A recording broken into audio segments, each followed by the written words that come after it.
जाता है ना ये पढ़ने से। हाँ, वही वही केवल ज्ञान की महिमा है ये। केवल ज्ञानी ने जैसा देखा है, जैसा जाना है, वैसा ही जिनवाणी में लिपिबद्ध हुआ है। तो सर्वज्ञ की वाणी है ये।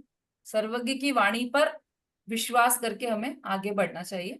तो बहुत सारे लाभ हैं इस विग्रह गति के प्रकरण से। ऐसा नहीं है कि ये फालतू ही चल रहा है, इसका क्या मतलब है। होना होगा तो हो जाए, होती होगी तो हो जाएगी।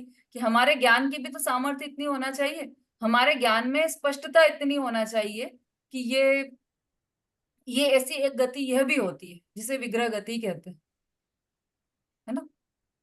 चलिए अब, हाँ भाई रेणु जी है। हाँ रेणु जी, आपके लिए वापस पूरा एक बार रिवाइज कर रहे हैं, ठीक है। तो सबका ही रिवीजन हो जाएगा, मुख्य मुख्य पॉइंट ले रहे हैं हम यहाँ पर।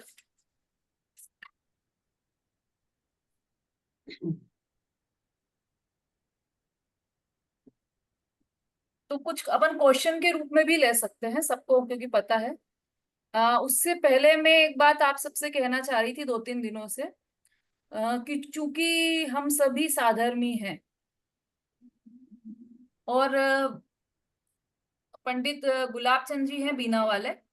तो एक बार वो यहाँ पर आए थे और उन्होंने अपने स्वाध्याय में ऐसा बोला था कि जैसे साधर्मी जो प्रवचन में रोज आ रहे हैं आपके, तो वो उसमें से कोई एक साधर्मी नहीं आया, एक दिन नहीं आया, 2 दिन नहीं आया, 3 दिन नहीं आया, तो फिर मतलब एक दिन नहीं आया और दूसरे दिन आया, तो उससे पूछो कि क्या हो गया था। 2 दिन नहीं आया और तीसरे दिन आया, तो फिर उससे पूछो कि अरे आपको कोई तकलीफ तो नहीं है। लेकिन यदि कोई साधन में 3 दिन नहीं आया हो स्वाध्याय में, जो आपके साथ रोज स्वाध्याय कर रहा है, तो उसके घर चले जाओ आप, पूरे पूरे ग्रुप को लेकर जाओ और उनसे उनकी तबीयत पूछो कि क्या कोई क्या दिक्कत है, आप क्यों नहीं आ रहे हैं। और यदि वो बोले कि नहीं नहीं कुछ ऐसे ही बस, कुछ प्रॉपर कारण नहीं दिखे, तो उनके यहाँ ही नाश्ता करो सब मिलकर कि अच्छा अच्छा हम तो आपकी तबीयत पूछने आए थे। तो वो नाश्ता करवाएंगे तो आप नाश्ता करो वहां पर। और फिर भी नहीं आए तो अगले दिन ढोल, आपने शायद एक वीडियो भी निकली थी कि किसी साधर कोई साधन में के घर पूरे बैंड बाजे लेकर पहुंच गए थे लोग। अभी एक वीडियो चली थी, वो बहुत वायरल भी हुई थी, कि बैंड बाजे लेकर उनके, शायद पूना में था या मुंबई में था, ध्यान नहीं मुझे, लेकिन पूरे बैंड बाजे लेकर उनके घर पहुंच गए थे लोग कि अरे आप पधारो पधारो सादर में, आप स्वाध्याय में पधारो। तो हमें तो इतना नहीं करना है, पर बस जो जो साधर्मी किसी कारण से यहाँ पर जो बिल्कुल रेगुलर हैं हमारे साथ, लेकिन किसी कारण से नहीं आ पा रहे हैं, तो हमारा कर्तव्य बनता है कि उनको फोन करके तो हम कम से कम पूछें कि कोई तकलीफ तो नहीं। अभी हमारे जो विमलेश जी हैं, वो बिल्कुल रेगुलर थी, एक भी क्लास मिस नहीं करते थे, रोज हमारे साथ में थे। लेकिन अभी कुछ दिनों से वो मुझे दिखाई नहीं दे रही हैं। तो जिनके भी मेरे पास नंबर भी नहीं है उनका, जिनके भी संपर्क में हो वो, तो वो जरूर कॉल करें और उनसे बोलें कि वो वापस, यदि मतलब यदि कोई स्वास्थ्य संबंधी या और कोई तकलीफ है तो उसको दूर करने का आप प्रयास करें, और नहीं तो फिर वो वापस स्वाध्याय में जुड़े हमारे साथ। ये हमारा ये बीना प्रयास जी होना चाहिए। भी है। बीना जी भी बहुत टाइम से नहीं जुड़ी है, उनकी भी याद आती रहती है। हाँ उनके क्वेश्चन आंसर होते थे बीना हाँ, जी के। बहुत प्रश्न पूछते, हाँ बीना। सही बात है, बिल्कुल। तो खैर हम्म। कुछ लोग तो इसलिए भी नहीं जुड़ पा रहे हैं क्योंकि तत्वार्थ सूत्र शायद किसी को थोड़ा कठिन लग रहा होगा। और कुछ लोग इसलिए भी नहीं जुड़ रहे हैं कि वो यूट्यूब पर सुन लेते हैं क्लास, तो फिर उसमें यहाँ पर नहीं जुड़ पाते। पर फिर भी हमारा कर्तव्य बनता है कि एक बार उन्हें अवश्य कॉल करें और उनकी स्वास्थ्य की जानकारी लें। हाँ शोभा जी, कुछ बोलना चाह रहे हो?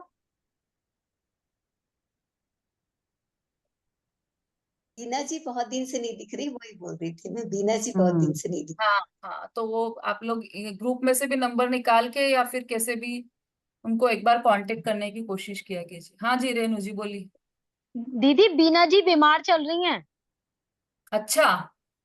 हाँ, क्योंकि वो शाम को 4:30 वाली क्लास जो होती है ना, ये रोहिणी से, उसमें भी है और मैं भी हूँ, तो वो बहुत बीमार हो गई थी बीच में। अच्छा अच्छा। हाँ, उनका स्वास्थ्य ठीक नहीं है, मतलब वो लेटे लेटे ही क्लास ले रही है, कई बार ले लेती है, कई बार नहीं लेती। अच्छा। हाँ तो आप, हाँ, रोहिणी से ममता जैन है, उनकी क्लास लेती हैं। हाँ ठीक हाँ, है। तो वो इस आप वजह से वो। अपने पूरे जो सम्यक शुद्ध धारा ग्रुप है उसकी तरफ से आप हमारी सबकी शुभकामनाएं पहुंचा देना, उनके स्वास्थ्य ठीक ठीक है दीदी, मैं आज स्वास्थ्य शाम का को भी, बोल दूंगी उनको। है ना। जी। और भी जी। कोई पर्सनली भी फोन करना चाहे तो वो भी कर सकते हैं। हाँ, संगीता जी हैं, जी। उनका भी लिखा हुआ आ रहा है कि वो भी शायद उनका भी स्वास्थ्य ठीक नहीं है। अभिलाषा जी का भी फ्रैक्चर हो गया है था, तो अब तो ठीक है, अब तो क्लास भी वापस ज्वाइन किया है इन्होंने। तो ये भी सब, हाँ ठीक है। तो आप लोग जी बस दीदी। थोड़ा थोड़ा सा ये ध्यान रखिए। चलिए अपने जी। विषय पर आ जाइए। विग्रह, हाँ, मैं इसमें आप लोगों से ही प्रश्न पूछूंगी, यदि नहीं आएगा तो फिर मैं बताऊंगी। विग्रह गति, इस शब्द की शाब्दिक व्याख्या क्या है? विग्रह है शरीर, और और गति मतलब? गमन यानी करना। गमन। हाँ ठीक है, बिल्कुल ठीक है। हाँ, अब रेणु जी आप सुनते जाइएगा, आपकी क्लास मिस हो गई थी तो। जी जी दीदी जी। अब विग्रह गति किसे कहते हैं, ये पूरी परिभाषा बतानी है। सरिता जी बोलिए। आप लोग थोड़ा एक जल्दी शरीर जल्दी हैंड रेस कीजिएगा। हाँ एक शरीर से दूसरे शरीर को ग्रहण करने में के बीच में जो गमन होता है उसे विग्रह गति कहते हैं। बिल्कुल ठीक है। विग्रह गति कितने प्रकार की होती है, सुषमा जी?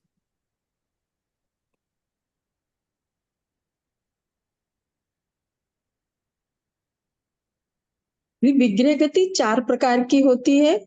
ऋजु गति, पानी मुक्ता गति, लांगलिका गति और गोमूत्रिका गति। बहुत बढ़िया। ऋजु गति किसे कहते हैं? नहीं, मैं बोलूं? या भी और किसी से पूछते हैं। हम्म,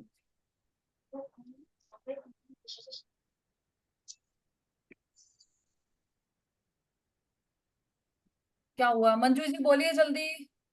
जी दीदी, ऋजु गति में मोड़ रहित गति होती है और उसमें एक समय लगता है। हम्म हम्म। ठीक है। और क्या जानते हैं ऋजु गति के बारे में आप?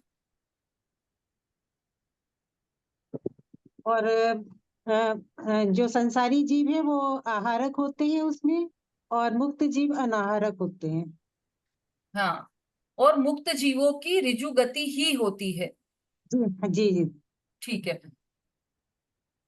अगला प्रश्न है, क्या संसारी जीवों की भी ऋजु गति होती है? हम्म हम्म हम्म हम्म हम्म। होती है दीदी। ठीक है, आ गया उत्तर। अब जो हैंड रेस करे ना, जिनसे पूछे वही बोलेगा। एक समय किसे कहते हैं,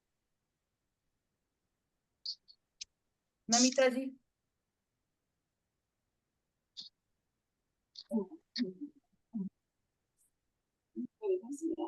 एक उद्गल परमाणु आकाश के एक प्रदेश से मंद गति में जो दूसरे प्रदेश में जाता है, उसमें जितना समय लगता है वो एक समय। बहुत बढ़िया। क्या रीत, चलो ये अनुपूर्वी कर्म भी बताया था मैंने, लेकिन वो जी। जो हमारे इसमें नहीं है, याद है किसी को अनुपूर्वी कर्म किसे कहते हैं? क्योंकि जिस कर्म के उदय से पिछला शरीर जो जीव ने छोड़ा है वही आकार है विग्रह गति में, उस वो अनुपूर्वी कर्म उस तरह का कुछ बताया था आपने। हाँ ठीक है, बिल्कुल सही है। मतलब आनु और पूर्वी, इन दो शब्दों का अर्थ भी बताया था। तो आनु का है आगे के भव का आकार, आगे से बढ़- पूर्वी का और अर्थ है पूर्व पूर्व के भव का। पूर्व के।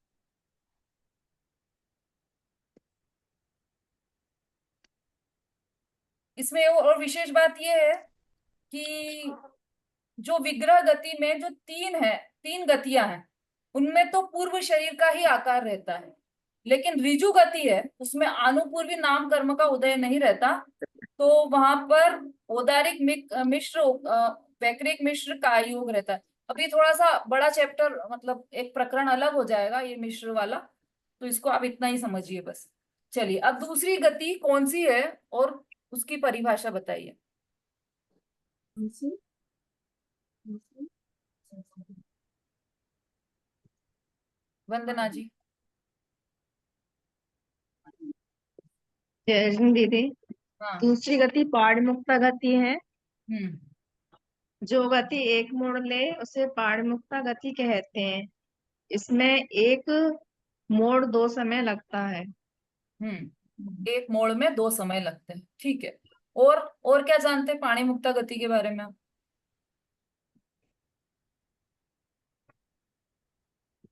जितना बताया वो तो बिल्कुल सही बताया आपने। और कुछ? चलिए, और कोई पाणिमुक्ता जी गति? दीदी मैं बताऊं? हेलो, हाँ बोलिए वंदना जी। ये एक समय का दीदी मुझे अर्थ बता दीजिए जरा। अभी बताई ना नमिता जी ने परिभाषा। हाँ, अच्छे से मतलब समझ नहीं आया, वो नहीं नहीं आया एक था। समय मतलब जो काल है, काल होता है, जो समय होता है उसका सबसे छोटा भाग, उसको कहते हैं एक समय, जिसका कोई दूसरा विभाग नहीं हो सके। जैसे घंटे का दूसरा विभाग हो सकता है क्या? कि 1 घंटे में 60 मिनट, तो 60 विभाग तो सामने ही दिख रहे हैं, ठीक है। अब 60 मिनट तो 1 मिनट का विभाग हो सकता है क्या? कि 1 मिनट में 60 60 सेकंड। 60 सेकेंड। हाँ, ऐसे ही समय। अब जो सेकंड बचा है ना, सेकंड का करा था ना, अभी मिनट का करा था तो सेकंड पर आया है। अब सेकंड का करेंगे तो 1 सेकंड में असंख्यात समय, मतलब इतना छोटा काल, वो कहलाता है समय। जिसका दूसरा भाग रहता है जैसे। चलिए, हाँ अभी क्या पाणिमुक्ता गति के बारे में और जी कोई कुछ बता सकता है? हाँ बोलिए रेणु जी। दीदी मैं जी दीदी पाणी मुक्ता, पाणी शब्द का अर्थ है हाथ और मुक्ता शब्द का अर्थ है फेंकना। जैसे कोई भी चीज हमने हाथ से फेंकी तो वह जमीन से टकराकर वापस आ जाती है, ये आपने लिखवाया था। उसी तरह हाँ तो वो उसमें 2 समय और लगे हमारे। हाँ, वैसे ही क्या हुआ, वैसे ही तो उदाहरण बताया वैसे ही आपने। पानी, हाँ हाँ तो दीदी वैसे पाणी ही मुक्ता गति में 2 समय लगते हैं। ठीक है, मतलब जिस एक तरह मोड़ से आता है। एक मोड़, एक मोड़ होता है, जैसे हाँ एक मोड़ और 2 समय इसमें जी। बॉल का उदाहरण दिया था कि हमने बॉल फेंकी तो वो एक टप्पा जी खा के वापस आती है ना, जैसे, या कोई भी चीज फेंकी तो एक बार टकराकर फिर वापस उछल कर आती है, ऐसी एक मोड़ वाली गति, वो पानी मुक्ता है। अच्छा, ऋजुमती में किसका उदाहरण लिया था? ऋजु गति में, सॉरी ऋजुमती नहीं, ऋजुमती में दीदी बाण का दिया था, बाण का। धनुष और बाण बाण का, का, ठीक है। बाण का धनुष और बाण। बाण का और तीर का, धनुष के द्वारा बाण छोड़ा या फिर तीर छोड़ा, वो सीधा ही जाता है वैसा। अच्छा, ये हो गई 2। अब तीसरी तीसरी गति कौन सी है और वह कैसी है? जल्दी जल्दी हैंड रेस कीजिए भाई, ये 5-6 हैंड रेस के होते हैं, इसके अलावा और कोई?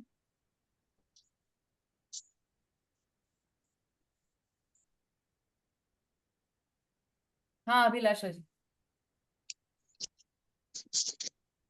तो ऐसा कोई स्थान जहाँ जाने में मतलब दो या 2 से अधिक मोड़ लेना पड़े तो वो लांगिका गति कहलाएगी।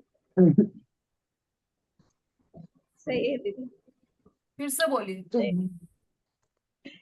लोक में ऐसा कोई स्थान जहाँ जाने में जीव को 3 से अधिक मोड़ लेना पड़े तो दीदी क्लियर नहीं है। क्लास अटेंड करना दीदी तो क्लियर नहीं है। चलिए, स्वास्थ्य ठीक है वो आपका? हाँ दीदी अब तो ठीक है। अच्छा, कहाँ मंदिर जाते समय फ्रैक्चर हो गया था? नहीं घर पे ही हो गया था। अच्छा, चलिए, हाँ अनुज जी भाई साहब बोलिए। दीदी जय जैन, हाँ जी। लांगल का गति, इसमें 2 मोड़ होते हैं और 3 समय लगते हैं। ये उसको हल जैसा बताते हैं। हाँ बहुत बढ़िया, हल। पूरा पूरा कंप्लीट बता दिया आपने। इसमें 2 मोड़ होते हैं, 3 समय लगते हैं, और जैसे हल होता है ना, हल, उसमें 2 मोड़ होते हैं वैसे, इसलिए इसको लांगलिका गति बोला है। लांगलिका मतलब हल। हाँ, चौथी गति कौन सी है और उसका स्वरूप क्या है? समताभावी।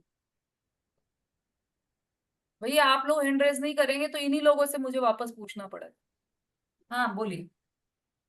गौमूत्र का हम्म गौमूत्र का, इसमें 3 मोड़ा होती है और 4 समय लगते हैं और 3 समय अनारक रहता है। हम्म। हाँ, और और 3 मोड़ा होते हैं और गौमूत्र का। गौमूत्रिका क्यों कहते हैं इसको? ये गाय के मूत्र जैसे सीधा टेढ़ा मेढ़ा होता है।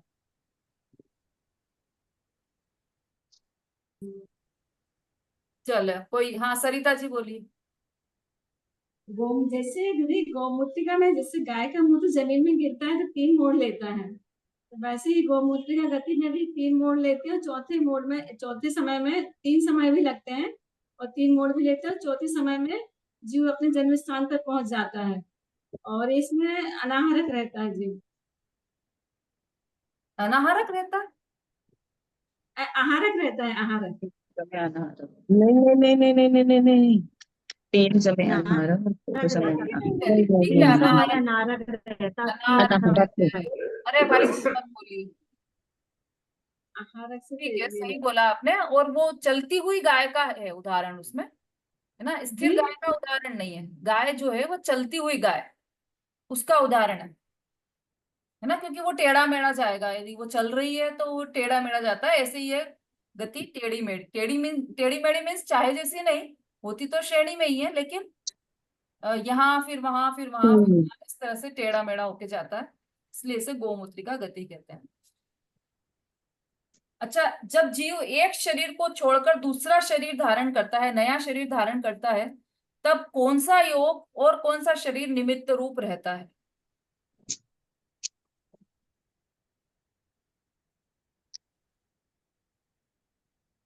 आरती जी।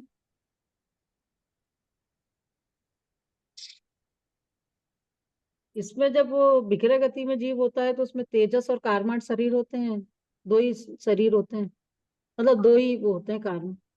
हाँ, तो कारमांड शरीर और काय योग निमित्त रहता है उसमें। हाँ, काय योग निमित्त। कारमांड शरीर और काय योग, ये दोनों निमित्त रहते हैं। ठीक है। अच्छा, विग्रह गति में 5 शरीर में से कितने शरीर पाए जाते हैं?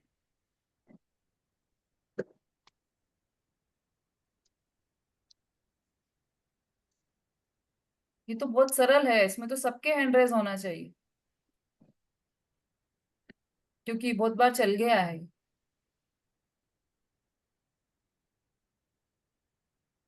थोड़ा हाँ जल्दी पूछना पड़ेगा, समय भी हो गया है हमारा। संगीता जी।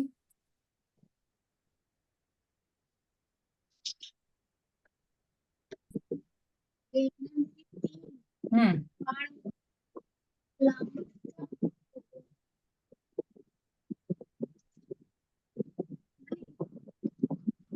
आपका जो ईयरफोन है ना, आप वो हटाया ही मत मत करा करो, आवाज क्लियर नहीं आती है। चलिए ललिता जी बोलिए। कारमान और तेजस शरीर रहता है। हाँ बिल्कुल, बहुत अच्छा। 2 ही शरीर रहते हैं। हम्म। विग्रह गति में जीव और पुद्गल का गमन किस प्रकार होता है?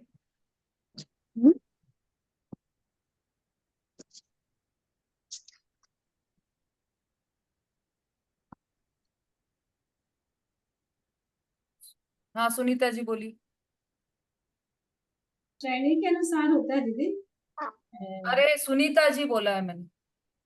सॉरी सॉरी दीदी, सरिता सुना। चलिए, उत्तर तो आ गया है, अब श्रेणी के अनुसार होता है।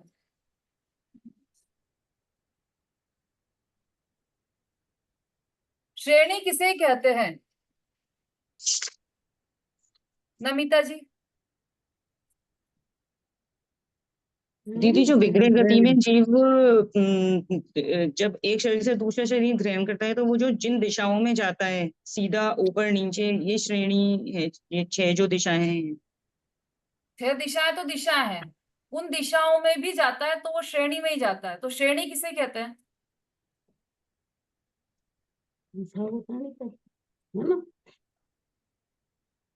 मैं बताऊं? हाँ बोलिए।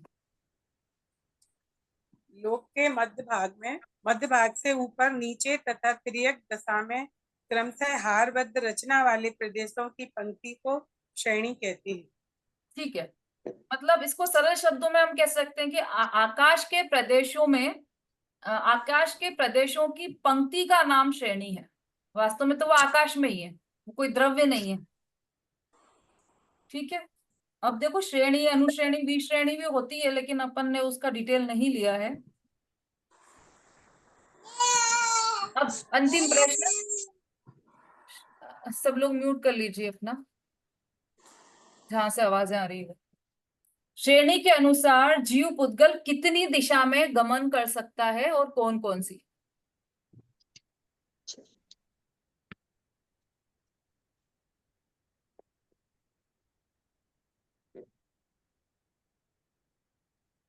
सुषमा जी बोली।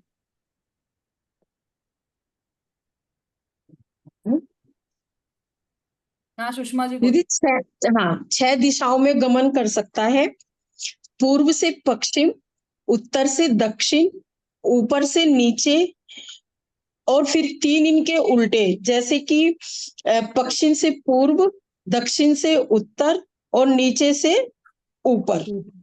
इस प्रकार 6 दिशाओं में वो गमन, जीव पुद्गल के साथ गमन कर सकता है, जीव और पुद्गल। बहुत अच्छा, तो ये मुख्य मुख्य बातें थी।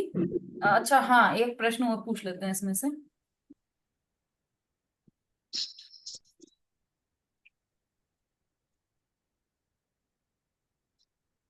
अविग्रह गति क्या होती है? आरती जी। मुक्त जीव की गति जो वक्रता रहित होती है उसे अभिग्रह गति कहते हैं। ठीक है, कोई भी मोड़ रहित गति मुक्त जीव की हो या संसारी जीव की, अविग्रह गति कहलाती है।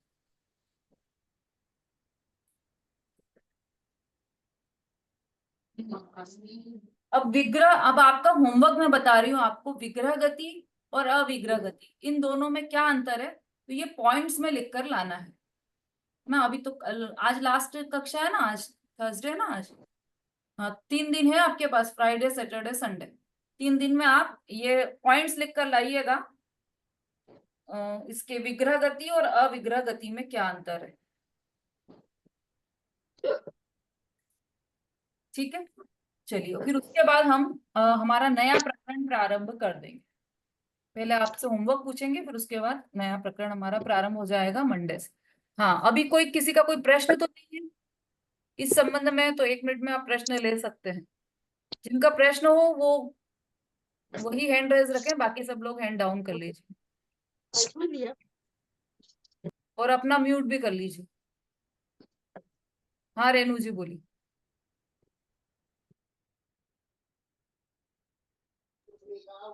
दीदी लेकिन मेरे प्रश्न का उत्तर अभी तक नहीं मिला। मेरा प्रश्न ये था कि अगर कोई, जैसे किसी ने गति बांधी स्वर्ग की, तो वो सीधी ऋजु गति से ही जाएगा या और किसी गति से भी स्वर्ग जा सकता है?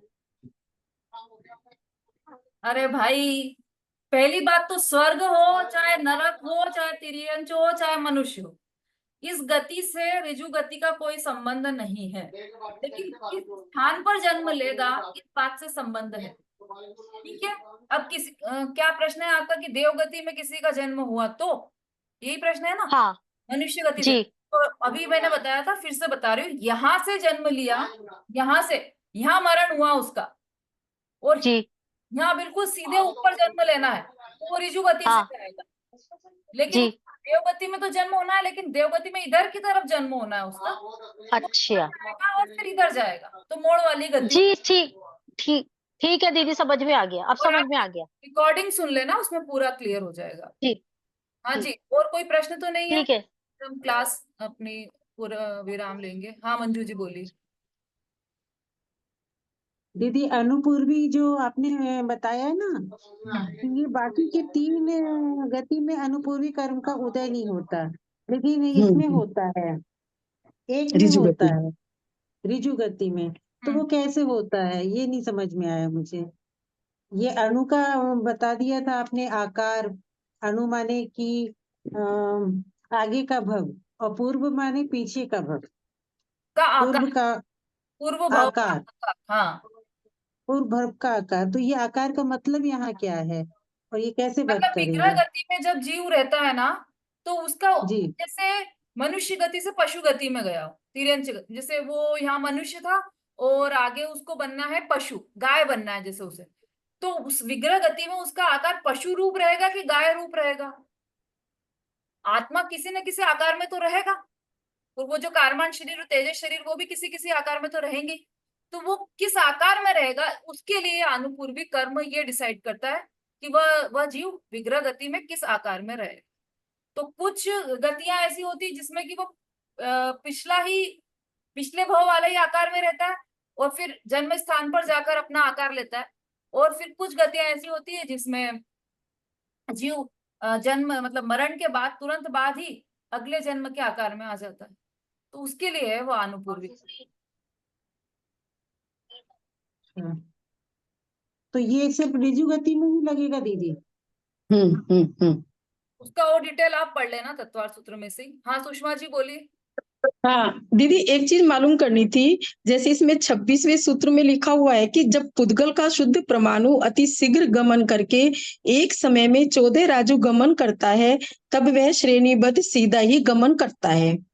और दीदी 27वें सूत्र में लिखा हुआ है पीछे कि जब मुक्त जीव श्रेणीबद्ध गति से एक समय में सीधे 7 राजु ऊपर गमन करके सिद्ध क्षेत्र में जाकर स्थिर होते हैं, तो दीदी 7 राजु आएगा या 14 राजु?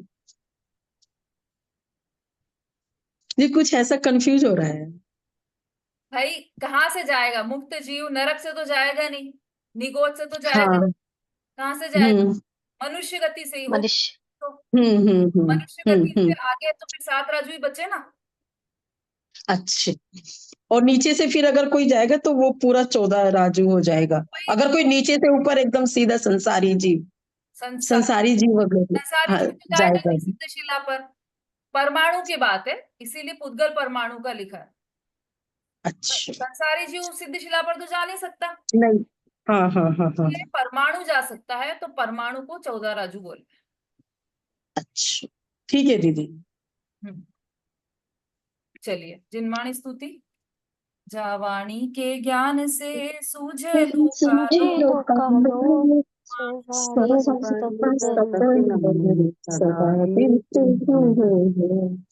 बोलिए जिनवाणी माता की जय। महान जैन धर्म की जय। आचार्य उमा स्वामी की उमा स्वामी जी की जय। जय। जय जिनेंद्र सभी सभी को जय जिनेंद्र। जय।